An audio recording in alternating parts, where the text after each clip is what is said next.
Mga kasikin, good morning po. Isa na pong mapagpalang araw sa ating lahat. Welcome na po sa ating YouTube channel, and of course, you are still watching Chicken Namnams TV. For today's video mga kasikin ay ibabahagi ko po sa inyo yung pong amin pong na-prove po na mga video po sa TikTok. So sa TikTok po ay nakakita po ako ng mga in-upload po nila na paano po makapag-produce ng mga abuhin na kulay. Kaya sinubukan ko po mga kasikin. And then good thing po is positive po yung resulta. No? So kung gusto po natin makapag-produce po ng maraming abuhin, so ito lang po yung ating gawin mga kasikin.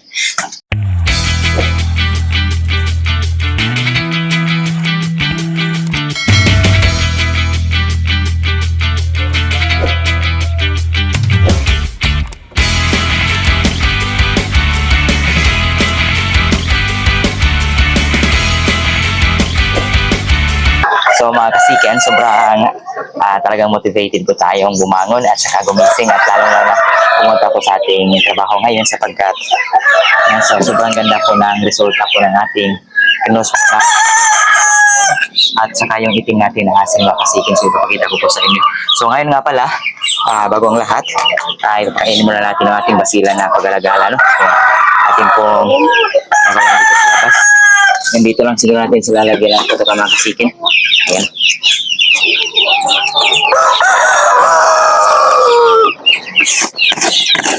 So sa ngayon mga kasikin ay nasa 5 days na po ang ating mga season na basilan. Ayan. So bang lipsing nila mga kasikin. Kahit po may mga pag-ulan sa gabi ay sobrang happy pa rin tayo sapagkat sobrang galing pong magkalapon na kaya yan, mga malalaki na, malapit na po silang mag-week old mga kasikin. 5 days old na po sila ngayon. Okay. Siyempre, ito rin, ang ating mga month old, bibigyan muna natin ng pagkakama kasikin. So, kasikin, medyo marami-rami nga pala yung nilagay natin na pagkakama. Dahil hanggang sa tanghalian, pagkat meron tayong duty, hindi tayo makapag-monitor sa kanila. Ayan. So, malapit na po natin silang i-shift into wet feed po. At yung isang abuhin mga kasikin na yan, 3 weeks old po yan mga kasikin. No? Anak po yan ni Baki at saka ni Aurora. Okay? So, ngayon mga kasikin, punta po tayo sa main natin na pasisyo. No? Okay? So, doon po tayo sa loob mga kasikin sapagkat ayan, kasabay po ni Angel ay namisa rin po yung ating isang asset po na si Ivana mga kasikin. No? At higit sa lahat, si Morissette din po, yung kapatid po ni, ay na si Morissette po, si Clarice po, yung kapatid po ni Morissette is namisa na rin. Kaya yung mga pasisyo po ni Clarice ay tinipon natin dito kay Ana kasikin. At tingnan niyo po mga kasikin. Pasok po tayo dito. Mga abuhin po sila mga kasikin. Excited tayo, hindi pumasok. Ayan. So nasa 12 pieces po ang sisyo dito ni Ivana ngayon mga kasikin. Bigyan natin ng patata.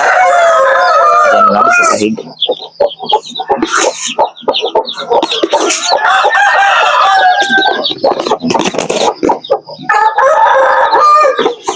So, lapitan po natin. Ayan mga kasikin, sobrang dami pong abuhin mga kasikin. So, ito po yung resulta mga kasikin ng pag-propose po ng lacton o sinibalang po ang tawag dyan sa Tagalog mga kasikin. White splash naman po sa English. So, ayan. So, may 6 po dyan ng mga abuhin. Anak po yan ni Tibo at saka po ni Clarice mga kasikin. No? Ayan, sobrang ganda. So, kung gusto po natin makapag-produce po ng abuhin na kulay, so, ito lang po yung gagawin natin. I-cross po yung lacton o sinibalang sa mga itim po na mga inahin. Pwede rin siguro itim yung tandang at saka sinibalang po yung inahin. Ayan. So, 12 pieces po yan ng mga kasikin. Siyempre, hindi rin magpapahuli po dito si Angel mga kasikin. No? So, ayan po si Angel. So, medyo paliliksin na rin ito mga kasikin. Lagyan din natin. Ayan.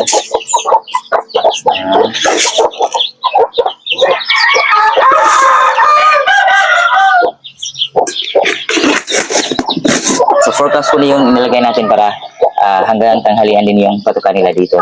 So isa lang po yung abuhin dito mga kasikin. No? Kahit po dalawa silang abuhin ni Baki at ngayon Angel. So talagang hindi ko alam, mga itim siguro itong mga sisi. So kung gusto natin makapag-produce po ng mga abuhin, ayan po, no? So yun po yung gagawin natin. So bali mga kasikin, ito nga pala yung pinares natin. So nandito po si Tibo. Ayan. So ito po, isang lacton po mga kasikin, or again, sinibalang po ang tawag dito sa Tagalog. So ayan po yung kulay. Ayan. At ipapares natin po sa itim po ng mga inahin. So, si Clarice nga pala mga kasikin ay kasalukuyang nandun po sa kabilang area sapagkat wala pong makante dito. But, pwede pong ito yung ipares po. Ayan. Gusto nating abuhin. So, ito lang po ipapares natin. No? So, itim po na inahin. So, itim at saka sinipal lang po. Ang resulta po ay marami pong abuhin mga kasikin. Ayan. So, talagang napakagandang resulta mga kasikin. No? Sobrang excited natin. So, ito lang po pala yung sekreto para marami po yung abuhin na kulay po na lalabas po sa ating breeding. Okay? So, dito tayo. Ang ating na po palang mga dumpo malay mga kasikin ay kasalukuyang mga malaki na talaga. At tutukaan na rin sila ng mga balahibo. No? Ayan. So, yung dalawa nito is nalinta na po natin. Tatlo na sila, puro po sila mga stag mga kasikin. So, magtitira po tayo ng isa dito. Depende na lang kung ano po yung magustuhan po nating bahay. So, for release po ito mga kasikin, nasa 2.5 lang po kada isa nito. So, kung medyo malapit na kayo sa North Cebu, so pwede nyo po akong i-message po sa aming Facebook page po. Pwede kayo sa Messenger. So, i-attach ko lang po sa description below po. So, just try to check po the link para po malaman nyo kung paano po ninyo ako sendan po ng message mga kasikin. So, ito po. And, so, dito nga pala, tapos na pong kumain ng ating basilan. So, ang gagawin na lang natin siguro ay bigyan sila ng patubig mga kasikin. No? So, andun sila, gumagala na. So, lagyan natin ng patubig doon para po makainom sila.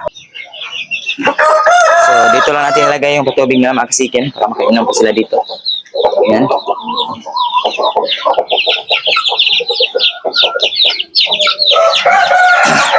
At yung patukan nila, nilipat lang din natin doon para medyo malapit sa kanila. Ayan. Ayan, so umiinom na. At syempre, bibigyan rin na po natin ng patubig po yung atin pong inahin doon sa loob. So, same pa rin mga kasikin sapagkat newly hatch pa sila mga kasikin, no? Nasa around week old pa. So, 2 days, 3 days old, at saka 5 days old. So, ito po yung patubig natin, no?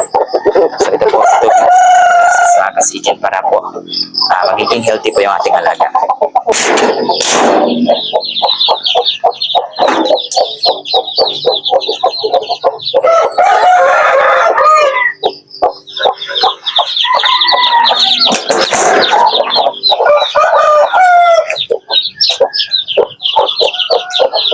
So, ayan, may lagay na po natin. Sila po yung inom dyan.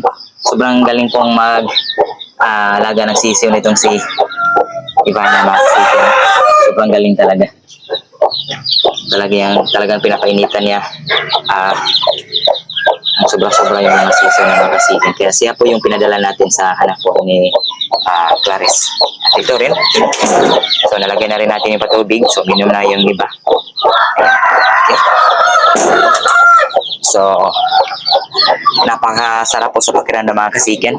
Ayan, sobrang dami ng pasikin natin sa buwan pong ito ng Pebrero, no? So, happy Valentine's Day nga pala in advance. So, ngayon nga pala mga kasikin, bago nang tatapos, pasilip ko lang po sa inyo. Ayan, so, maganda na po yung forma po ng ating mga asil, no? Anak ni King John mga kasikin, at saka ni Aurora. So, ayan, no? Ayan.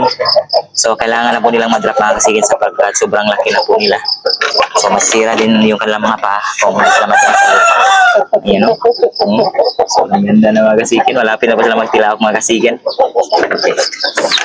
Ayan. So mga kasiken, sa tingin ko ay hanggang dito na lang muna po ang ating video. I-update ko na lang po kayo sa paglaki po ng ating mga alaga. Maraming salamat po sa patuloy na panonood.